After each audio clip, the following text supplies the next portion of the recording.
Hai teman-teman, selamat datang di channel artikel YouTube.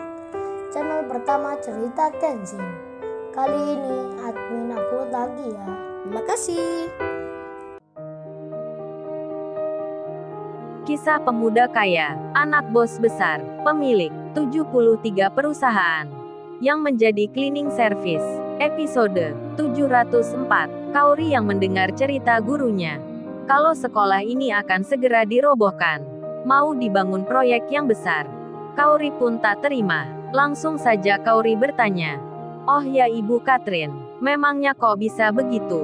Bukankah ini milik sekolah semenjak dulu? Terus gimana dengan Pak RT RW-nya, Pak Lurah dan camatnya, serta pihak-pihak yang berwenang lainnya? Apa pihak perusahaan itu sudah izin pada mereka?" Ibu Katrin gurunya pun menjawabnya, "Ya tentu sudah semua Kaori. Kan pengerjaan proyeknya sedang berjalan di luar." Kaori jadi terheran langsung bertanya lagi, "Kok bisa begitu Ibu Katrin? Apa mereka mendapat uang? Apa mereka mendapat keuntungan sampai memberikan izin begitu?" Ibu Katrin menjawabnya, "Ya Ibu tidak tahu Kaori tentang masalah hal itu. Kemudian baru saja dibicarakan, security sekolah pun datang. Langsung bilang pada guru-guru di situ, 'Oh ya Bapak Ibu sekalian, ada Pak Lurah Camat dan Pak RW masuk ke sekolah. Bersama pihak pengembang akan mengukur tanah. Itu mereka sudah ada di halaman siswa.' Guru-guru di situ pun kaget jadinya.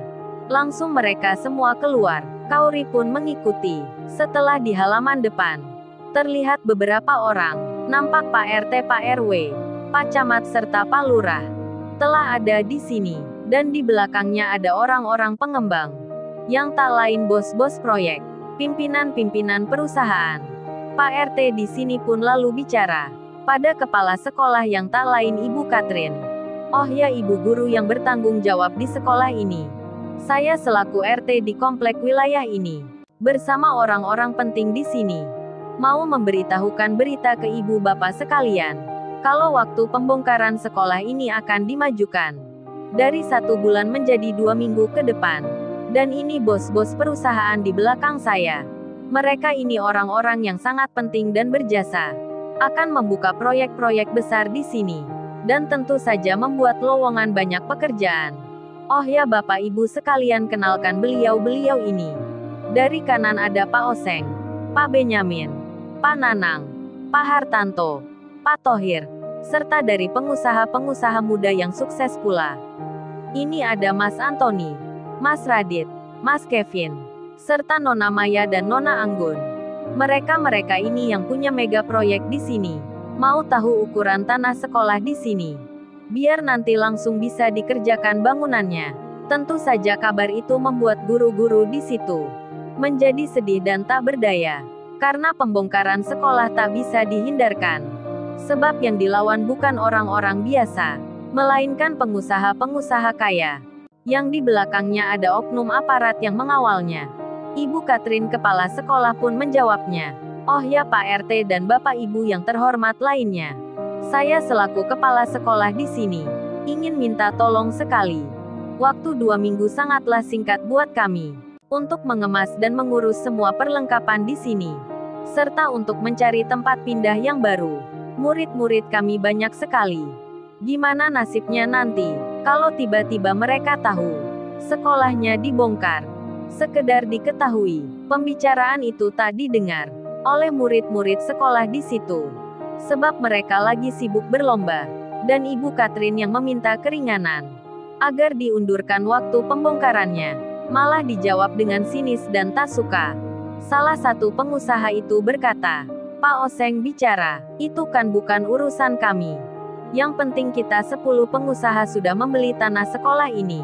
Soal menyangkut perlengkapan, atau apapun itu urusan Anda. Anda harus cepat pindah dari sekolah ini. Kalau tidak jangan salahkan kami." Tiba-tiba besok gedung ini dibongkar. Semua pengusaha lainnya pun mengiyakan setuju dengan yang dikatakan Pak Oseng. Para oknum aparat kepolisian pun ada di situ. Pak Camat juga bicara, "Iya benar Ibu Kepala Sekolah. Anda tidak berhak memilih di sini. Karena tempat ini sudah bukan milik Anda. Jadi turuti dan taati perintah saja. Saya selaku camat cuman mau bicara yang benar. Yang benar harus saya bela. Kaori pun lalu maju dan bicara pada Pak Camat itu. Bapak yang sopan kalau bicara dengan guru saya. Anda semua juga jangan sewenang-menang dengan sekolah ini. Namaku Kaori, alumni sekolah di sini. Saya menolak sekolah ini dijadikan tempat proyek kalian. Meski Anda pengusaha saya pun tak takut. Kaori bicara begitu. Membuat kaget guru-gurunya, membuat kaget lawan-lawannya. Terutama pengusaha muda yang melihatnya. Dari Anthony Radit hingga Kevin. Mereka melihat Kaori wanita cantik. Berseragam sekolah yang begitu menggoda.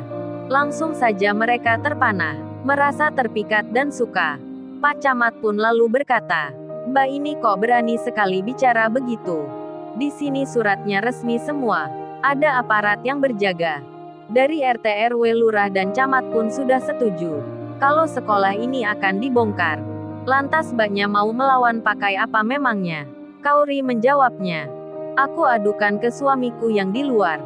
Biar kalian tak bisa membongkar sekolah ini." Waduh, jawaban Kaori tak masuk akal sekali. Tak dapat diterima dengan nalar. Tak dapat mudah dimengerti. Guru-gurunya Kaori pun jadi khawatir sekali. Dengan apa yang dikatakan Kaori. Hingga membuat Pak Oseng. Serta pengusaha lain pun tertawa. Pak Oseng bicara, "Mbaknya ini ternyata alumni sekolah di sini. Saya kira tadi masih bersekolah. Ternyata malah sudah menikah." Pakai dilaporkan ke suaminya. Memangnya suaminya itu siapa? Apa bisa menghentikan rencana kita? Maya dan Anggun. Pengusaha muda yang sukses di situ juga berkata, "Mbaknya ini cantik sekali. Seperti model luar negeri. Tapi sayang sekali, cantik di luar tak secantik di dalam. Mbaknya omong kosong doang. Mana mungkin suami yang dikata bisa melawan kami semua." Kaori diremehin. Kata-katanya tak dipercaya. Dianggap tak bernilai. Dan Kaori pun menjawabnya, "Baiklah kalau Anda semua yang minta. Jangan menyesal nanti kemudian. Aku akan mengatakan ke suamiku."